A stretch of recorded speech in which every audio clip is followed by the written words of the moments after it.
السلام عليكم، ازيكم يا اخواتي؟ عاملين ايه؟ يا رب تكونوا بخير. النهارده هنكمل فيديو جديد عظمه مليان احداث مشوقه، ولو انتم ما شفتوش المنهوه دي قبل كده فلسه في اكتر من 10 ساعات من المتعه تقدروا تشوفوهم وبعدين ترجعوا لهنا. اسيب لكم الجزء الاول في اول تعليق، ولو انت فعلا عايز تساعد اخوك تقدر تعمل لايك للفيديو وكومنت برأيك بكل صراحة. ويا سلام بقى لو تشترك في القناة لو انت مش مشترك، ده فعلا هيفرق معايا جدا. وقبل ما نبدأ ما تنسوش تصلوا على النبي وتدعوا لاخواتنا في كل مكان، ويلا بينا نبدأ القصة. وبنشوف لو بيانج وزميلتها الكبيرة اللي بتقول لهم يا معشر الحضور التزموا بالهدوء شوية، لأن هم طبعا كانوا عمالين يعملوا دوشة بسبب جمالها، وبيقولوا لها حاضر يا أخت الكبيرة. وحد بيقول في باله كل ابتسامة أو حتى حركة من الأخت الكبيرة بيانج بتكتر سحر جوايا. حتى البنات بيكونوا معجبين جدا بيها، وبيقولوا الأخت الكبيرة بيانج هي نص شيطانة وشكلها فاتنة أكتر من قبل كده. واحد بيقول ده أنا حتى ما تجرأش إن أتخيل مدى روعة الموضوع لو الإيد دي لمست وشي. والبت اللي خدت المركز الأول بتقول في بالها هي التلاميذ دول هم فعلا تلاميذ طائفة مول حقيقيين،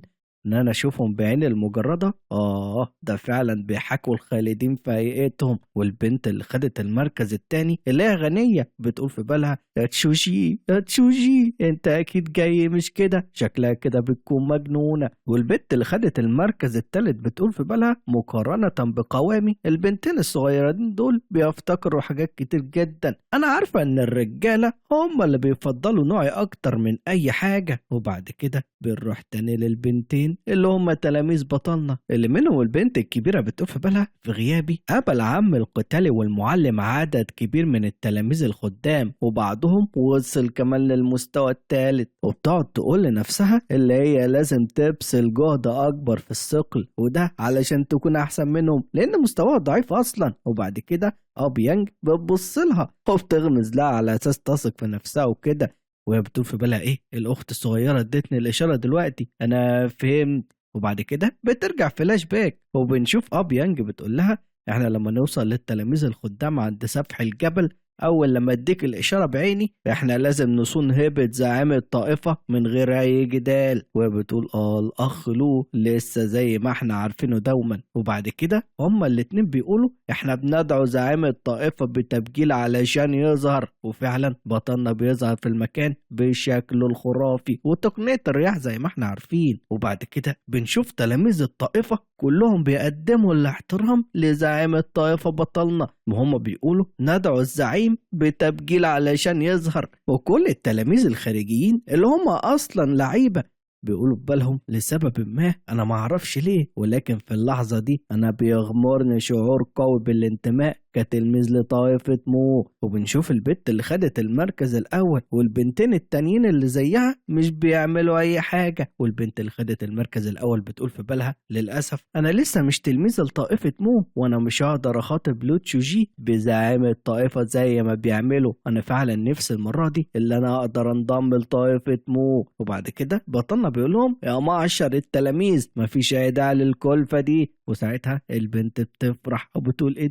ده صوته مهيب وعذب، انا ما توقعتش اللي هو يكون رائع الروعه دي كلها. وبطلنا بيبص لهم بكل حزم بيقول لهم انتوا عاملين ايه كلكم. وساعتها كل اللي واقفين بيبصوا على بطلنا، وتحت سيطره الرياح وبس بيستدير اللوتشو جي بجمال جدا يخطف الألباب، لدرجة إن كل اللاعبين الحاضرين اتجمدوا من روعة مظهره ونسوا اللي هم يتنفسوا اللحظة. والبنت اللي خدت المركز الأول بتقول هو ده لوتشو جي الحقيقي، لوتشو جي اللي أنا حلمت بيه ليل ونهار. في اللحظة دي وللمفاجأة أنا مش حاسة بأي رغبة مبتذلة تجاهه، أنا بس عايزة الرضا وخلاص. ده أنا حاسة إن أنا شايفة كائن أسمى حقيقي، النوع ده من الرضا. وبنشوف البت التانية المجنونة اللي عمالة تقول في بالها لوتشو جي لوتشو جي لوتشو جي، وعمالة تفكر في أفكار خبيثة وبتقول في بالها أنا عايز أمتلكه عايز أمتلكه عايز أمتلكه بشدة. وبنشوف البنت التالتة اللي هي تقريبا مجنونة برضه ولكن جسمها ضخم شويتين، وهي بتقول في بالها أنا كنت فاكرة في البداية اللي مفيش أي راجل في العالم ده ممكن يعجبني، ولكن بشكل غير متوقع في اللعبة دي أنا قابلت واحد فعلا. شكرا لمطورين اللعبة دي، شكرا للتقنية المتقدمة اللي خلقت رسوميات واقعية كده مجرد النظر ليه بيخليني مستثارة بشدة. والتلميذتين الحقيقيين بتوع بطننا طبعا واقفين متضايقين بسبب تصرفهم ورد فعلهم القبيح ده، وبيقولوا بالهم القوم دول اتسحروا فعلا لما شافوا العام القتال الأول لأول مرة. ده غيروا كمان تعبير وشهم اللي كانت مخيفة من شوية. القوم دول وجههم أنظارهم نحو سيد الشاب. مستحيل بوجودي أنا ليو بانج هنا، مستحيل حد يفكر في ده. وليو بانج بتقول يا قوم زعيم طائفتي بيرد عليكم التحية، ما تفضلوش مذهولين كده وردوا عليه. وبتقول في بالها أصلا فوق بسرعة من سكر الجمال السيد الشاب ده زعيم طائفتي، ده زعيمي أنا لوحدي. وهم بيقدموا له الاحترام وبيقولوا له شكرا لاهتمامك بينا زعيم الطائفة. وحتى البنت اللي خدت المركز الأول بتعمل كده، ولكن البنتين التانيين مش بيقدموا احترامهم ولا حاجة. واحدة منهم مش بتتكلم والتانية بتقول رؤية الزعيم ترياق لكل العيلة فعلا. وساعتها لو بيانج بتتضايق منها وبتقول الست دي ازاي وقحة كده، ازاي تتجرأ اللي هي تقول كلمات مستفزة كده قدام الناس.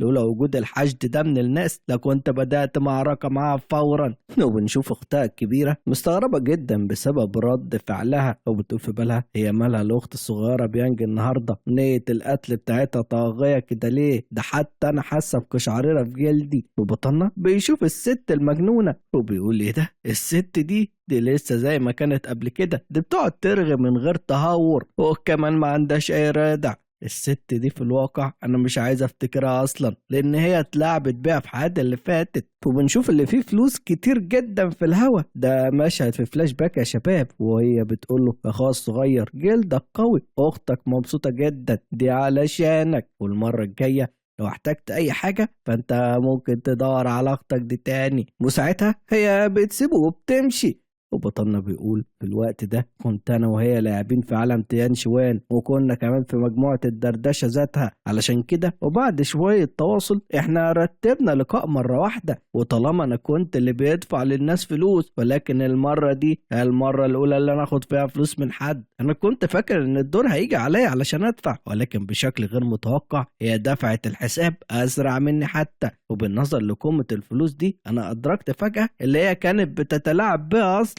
وبطلنا لما بيفتكر الموقف ده بيحس بالاحراج من نفسه، وبيقول دي كانت تجربتي الوحيدة اللي يتلاعب فيها اي حد بيا، انا فاكرها بوضوح لحد يومنا ده. وبعد كده بطلنا بيبص لها وهو بيقول في باله انا ممكن اللي انا اتغاضى عن الماضي، ولكن هي دلوقتي لو هي ما حطتش نفسها في المكان المناسب هي دلوقتي غزلتني مباشرة قدام الكل. علشان كده انا هعاقبك شوية. وساعتها بتظهر ليها شاشة النظام وبتقول لها اتغيرت مودة لوتشو جي تجاهك، المودة الحالية هي -10. وساعتها هي بتتضايق جدا وبتقول ايه ازاي. التلاميذ التانيين بيستغربوا، والبت اللي خدت المركز الاول بتقول في بالها احسن دي عاقبة عدم الاجابة بلياقة والثرثرة بكل اراء. والبت التانية بتقول لو انا كنت عايز افوز بلوتشو جي انا لازم استخدم شوية تكتيكات، انا مش هينفع اكون مباشرة كده. وبنشوف واحد من تلاميذ بطلنا بيقول انت تستحق ده، انا كده انا الوحيد اللي عندي 5 نقاط مودة من الزعيم. وبعد كده بطلنا بيديهم الجوائز وبيقول لهم دي مكافآتكم القتل سيد السيف بتاع طائفة الموت، يلا خدوها. وفعلا هما ال3 بيجي لهم المكافأة، والنظام بيقول لهم دي وصفة تعويذة دي رسمها لوتشو جي شخصيا، دي ممكن تصد ضربة كاملة من ثاقلين تحت المستوى السادس. والبنت اللي خدت المركز الأول بتقول دي في الواقع تعويذة رسمها الزعيم له شخصيا، أنا أعتز بيها جدا ومستحيل استخدمها أصلا. والشباب بيقولوا ده غرض نادر مستحيل يشتري بالفلوس، ده قيم جدا. والتانية بتقول مجرد التفكير بأن لوتشو جي بذل طاقة على الورقة دي بيحسسني إن أنا ماليش أي قيمة. وبقية التلاميذ بيقولوا يا ليلينج دي محظوظة جدا، أنا فعلا بحسدها جدا. واحد بيقول كل ده علشان انا سجلت الدخول متاخر شويه، وليه كان لازم عليهم اللي هم يختاروا وقت الصيانه بتاعت الدوائر الكهربائيه دلوقتي. والواد اللي واخد 5 من مواد البطانه بيقول ازاي ممكن لكده، دي تكون تعويذه رسمها زعيم الطائفه شخصيا، ده بيضيع ثروة كبيرة. وبعد كده ليو بيانج هي والتلميذة التانية بيبصوا لبعض من كتر المفاجأة لأن هما ما كانوش يعرفوا إن دي هي اللي هتكون الجايزة. وبتقول في بالها التعويذة دي كانت كنز بعته الطائفة البوذية للسيد الشاب، وهو بص فيها وبس واتعلم ازاي يرسم التعويذات. قوة الزعيم بتفوق فعلا فهمي، وبطلنا فعلا بيكون واثق من نفسه وبيقول في باله باستخدام النظام من السهل مسح وتحديد طريقة الرسم، وبعد بعض نقاط الخبرة أنا ممكن أتعلمها. رسمها بيستهلك طاقة روحية معتبرة، ولكن طالما أنا كنت عايز أرسم فما فيش أي مشكلة في رسم العدد اللي أنا عايزه. الصغيرين دول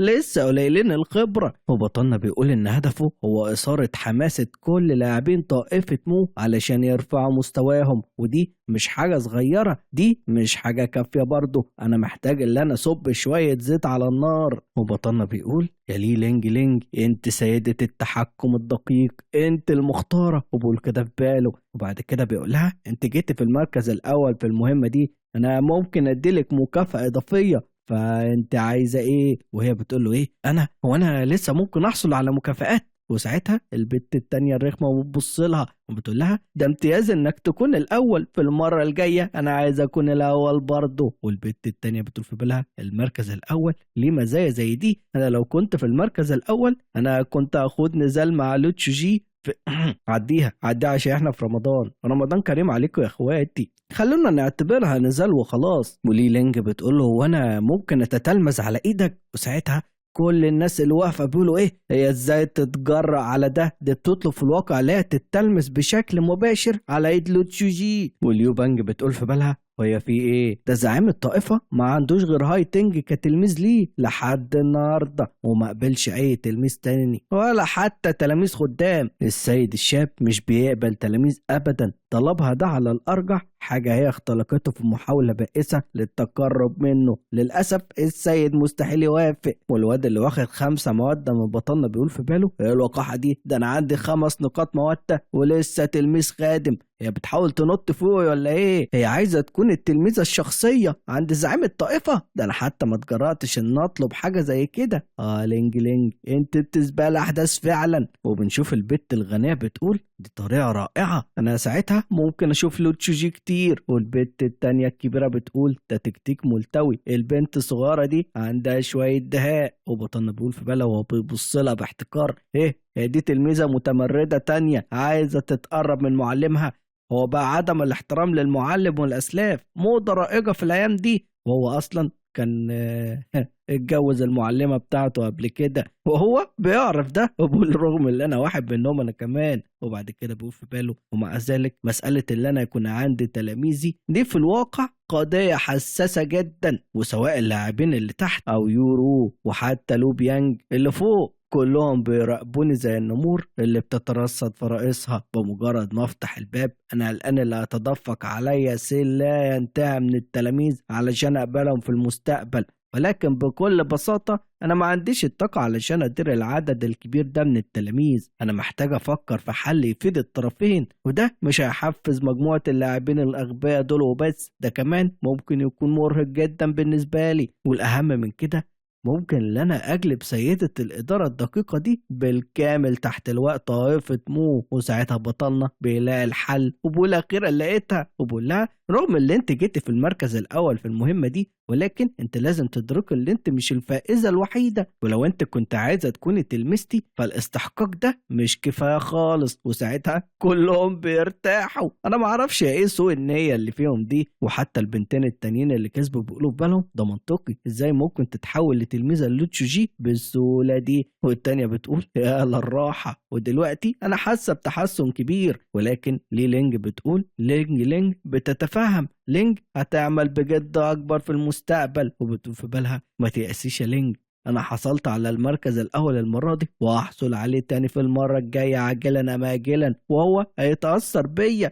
وبطلنا بيقول لها استني، انا ممكن اقبلك في طائفة مو كتلميذة خادمة، ومع ذلك هيتم تسجيلك كتلميذة طائفة خارجية مسجلة باسم لوتشوجي، يا ترى انت موافقة؟ وساعتها كلهم بيتصدموا وبيقولوا ايه، دي فرصة من السماء. بس لينج المباشر هينفجر دلوقتي، رغم اللي هي تلميذة خادمة ولكن دي تلميذة مسجلة لوتشوجي، دي منزلة مختلفة تماما. والبنتين التانيين بيقولوا ايه، مسجلة؟ ده بيحفظ اسمها من قبل لو تشوجي، انا عايزة ده انا كمان. والبنت التانية بتقول البنت الصغيرة دي وصمت ان هي دلوقتي تابعة لو تشوجي، وهي بتقدم له الاحترام وبتقول انا موافقة، شكرا لك يا زعيم الطائفة. وبعد كده بيجي لها النظام وبيقول لها يا لي لينج لينج، انت انضممت لطائفة مو، والحالة الحالية تلميذة خادمة في طائفة مو، ملاحظة تلميذة مسجلة للوتشوجي. وهي بتكون مبسوطة جدا،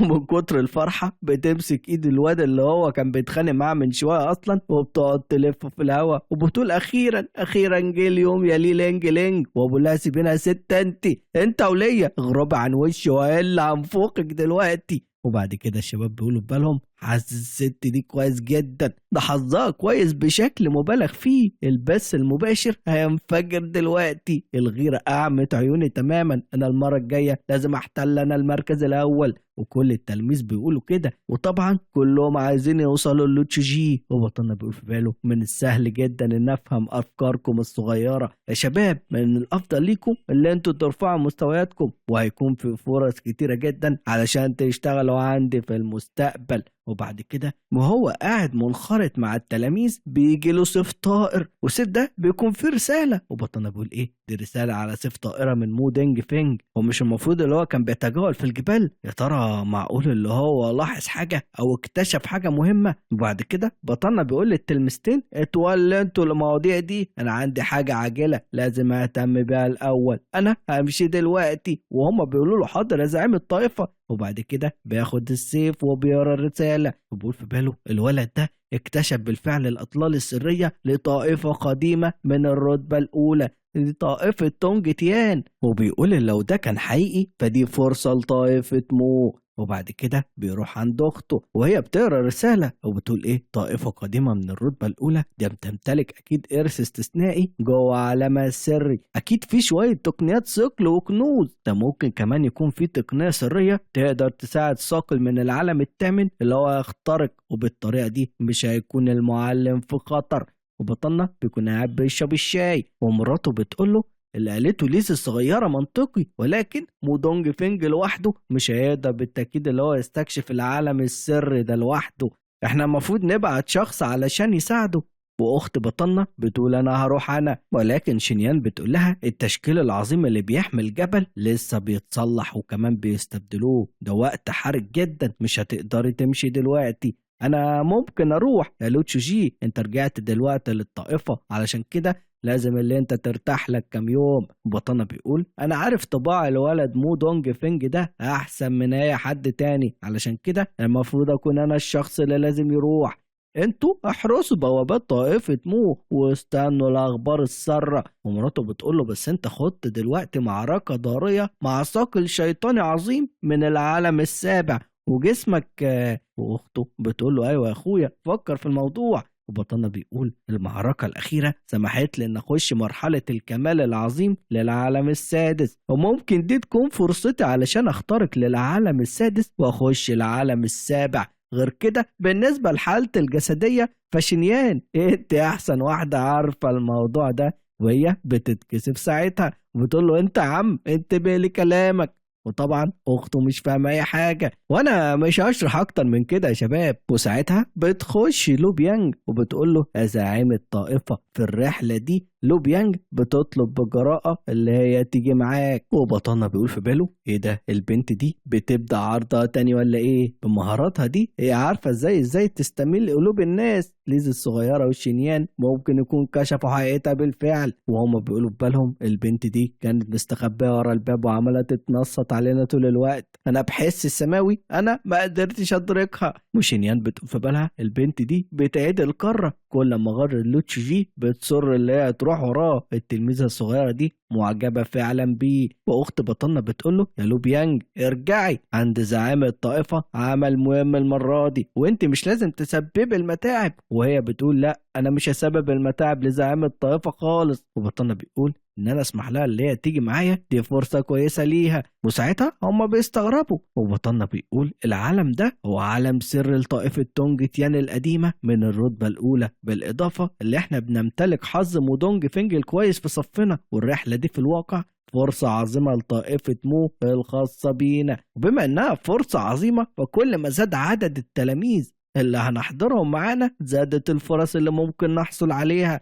وليو بيانج من جنس الشياطين وطائفة مو، وبتفتقر لطرق الثقل المناسبة. ممكن يكون في هناك مفاجأة غير متوقعة في نهاية الرحلة دي ليها. وأخت بطنة بتقوله ودلوقتي انت بعد ما شرحت المواضيع بالطريقة دي فبالفعل في شوية صحة في كلامك، وحتى شنيان بتقتنع وبتقول ده صحيح، ثقل لو بيانج اتقدم شوية بس مؤخرا. وبطنة في باله بيعتمد ثقل لو بيانج كليا على ابتلاع الخرز، علشان كده هي مش محتاجة أصلا لطريقة ثقل. الموضوع الرئيسي هو معرفة إذا كنا هنقدر نحصل على شوية تقنيات قتال ليها هناك ولا لأ، دي هي الأولوية القصوى. غير كده ازاي بس اللي زعيم طائفه مبجل زي اللي هو يسافر من غير مرافق يقدم الشاي والميه؟ وبطلنا بيقول خلاص احنا كده اتفقنا يا لو بيانج، انت هتيجي معاه المره دي، علشان كده خلي بالك في كل الحاجات واوعي تصرفي بتهور. وهي بتقول له حاضر يا سيدي. لو بيانج مش هتفشل في المهمه دي، وهي بتقول في بالها في الرحله دي انا لازم احسن علاقتي بالسيد الشاب اكتر، وهي بيجي لها افكار خبيثه كالعاده.